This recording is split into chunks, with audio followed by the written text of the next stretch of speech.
Sir మీ పేరు sir? My name is Brahmaji. Sir me job ఏంటి? నాది first starting gold Smith work. హ్మ్. అలా రాను రాను ఫ్యామిలీ ప్రాబ్లమ్ వల్ల హ్మ్. Step by step, one by one నేర్చుకొని హ్మ్. ఈ స్టేజ్‌కి వచ్చి ఈ స్టేజ్‌లో స్థిరపడ్డాను. ఓకే. సో, మీరు మొత్తం క మొత్తం సెక్యూరిటీ జాబే మీ లైఫ్ మొత్తం. ప్రస్తుతానికి సెక్యూరిటీ జాబ్ మీద సెటిల్ అయిపోయాను సార్. So, okay. సో, ఎన్ని సంవత్సరాలు సార్ సెక్యూరిటీ జాబ్ చేస్తున్నారు సార్? నేను 15 సంవత్సరాల నుంచి చేస్తున్నాను సార్. 15 సంవత్సరాలు చేస్తున్నారా? సో, సార్ ఇప్పుడు మీ ఏజ్ ఎంత సార్? నాది 47 సార్. సార్ ఇప్పుడు మీ 47 ఏజ్‌లో మీ లైఫ్‌లో జరిగిన ఒక బెస్ట్ మూమెంట్ ఏంటి సార్? హ్యాపీ మూమెంట్ ఏంటి? హ్యాపీ మూమెంట్ అంటే మ్యారేజ్ అయ్యాక కొంచెం ఇంప్రూవ్‌మెంట్ అయ్యాను. కెరీర్ వైస్‌గా అయ్యారా? హ్మ్. కెరీర్ వైస్‌గా. Okay. So, okay. That is the best moment. ఈ 40 ఏజ్‌లో మీరు చాలా బాధపడిన బ మీ మనసుకి చాలా బాధగా అనిపించిన ఏదైనా ఉందా? ఇప్పటికి దాన్ని ఆలోచించి బాధపడుతుంటారా? అదేంటంటే ఫ్యామిలీ ప్రాబ్లమ్స్ వల్ల ఓకే. నేను హ్మ్. మా నాన్నగారికి ముగ్గురు అన్నదమ్ములు. హ్మ్. ముగ్గురు అన్నదమ్ముల్ని పెళ్లి చేసి అన్నీ చూసారు. ఓకే. మా ఏజ్ వచ్చేసరికి మాకు చూసే ఇది లేదు. ఓకే. ఆ! ఎందుకంటే అప్పుడులోని మా నాన్నగారు అక్క చెల్లెళ్ళకి, అన్నదమ్ములకి అందరికీ పెళ్లిళ్ళు చేశారు. హ్మ్. ఆళ్ళందరూ స్థిరపడిపోయాక హ్మ్. మమ్మల్ననేది వదిలేశారు. మీ టైంకొచ్చి మీ ఏజ్ మీదని మీ బ్రదర్స్ అందరిని బాగానే చూసారు. మీ టైంకొచ్చినప్పుడు ఆయన చనిపోయారా?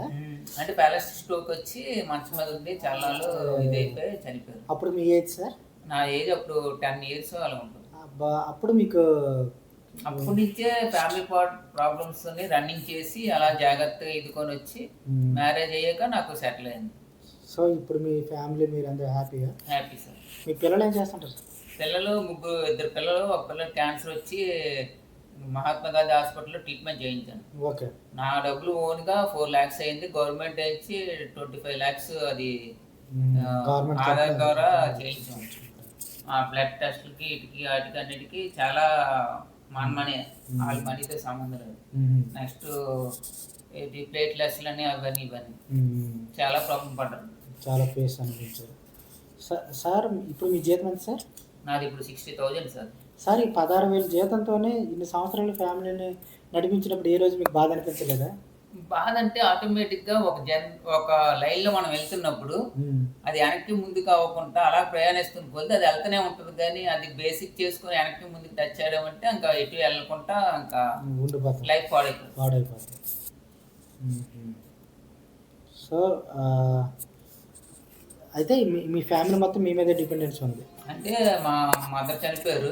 హ్మ్. మా ఫాదర్ చనిపోయారు. హ్మ్. సిస్టర్ కూడా చనిపోయింది. హ్మ్. తర్వాత పెళ్ళయ్యాక మా పెద్ద కొడుకు కూడా చనిపోయాడనమాట. ఓకే. నేను, మా ఆవిడ, మా పిల్లలు ఈదుతున్నాం ఓకే. ప్రస్తుతానికి. వస్తుంది.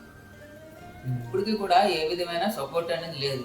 హ్మ్. మనంతట మనం బతకడమే గానీ, మనం వచ్చిన సాలరీతో మెయింటెనెన్స్ అనేది జాగ్రత్తగా వెళ్ళడమే గానీ, మీ కష్టంతో మీరు ఎదిగిందే గానీ ఎవరు మీకు సపోర్ట్ చేసింది. దీనికి ఎగ్జాంపుల్ చెప్తున్నాను. హ్మ్. ఒకటి ఉంది కదా అని చెప్పి మనం వెనకాతల ఉన్నారు, ఆళ్ళున్నారు, సపోర్ట్ చేస్తారు, చెందుతారని ఆశపడ్డాం అనుకో లైఫ్ పాడైపోతుంది. హ్మ్. మనంతట మనం ఎప్పుడు ముందుకెళ్ళడానికి ట్రై చేయాలి. అంతే. ఎన్ని బాధలొచ్చినా, ఎన్నిదొచ్చినా ఏదో రకంగా హ్మ్. ఏదో బాధపడి ముందుకెళ్తుంటేనే మనకి ఆ ముందు జరుగుతుంది ఏది, మన వెనక్కి ఎవరు ఉండరు మనకెప్పుడూను లైఫ్‌లోని.